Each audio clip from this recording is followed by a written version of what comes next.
Le point de vue du citoyen tunisien vous intéresse sur sur la position des autorités françaises.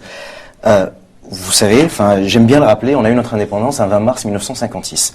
Et depuis cette date-là, on est un État, en principe, souverain. Et quand j'entends des amis français ou tunisiens me dire « mais est-ce que tu n'es pas choqué par le silence des autorités françaises ?» Je dis non, puisque en quelle qualité les autorités françaises se prononceraient sur la Tunisie? Moi, j'y crois à notre révolution citoyenne, sincèrement et profondément. Au titre de la communauté internationale et au titre des conventions signées par la Tunisie. Non,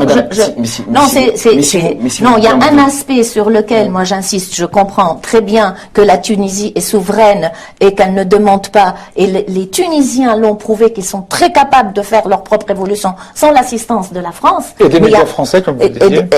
Et des médias français, vous l'avez dit. Mais cela dit, il y a une communauté internationale. Il y a des conventions que nous avons signées. Il faut le respect de ces conventions. Alors, est-ce qu'on peut laisser le jeune homme finir? Oui, très bien. Si vous me permettez, moi je suis d'accord. Je suis d'accord avec vous.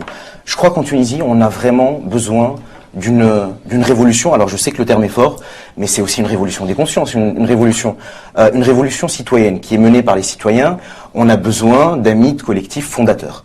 Et pour avoir si vous voulez, cette fondation d'une nouvelle République tunisienne, je crois qu'on a réussi à organiser nos propres émeutes, nos propres manifestations, notre propre couverture médiatique.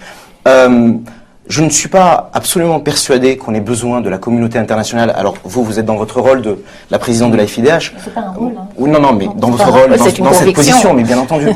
Moi, ça aide en général. Bien entendu. La communauté internationale. Je sais. Mais c'est-à-dire, avant d'attendre qu'on fasse les choses pour nous, faisons-les nous-mêmes.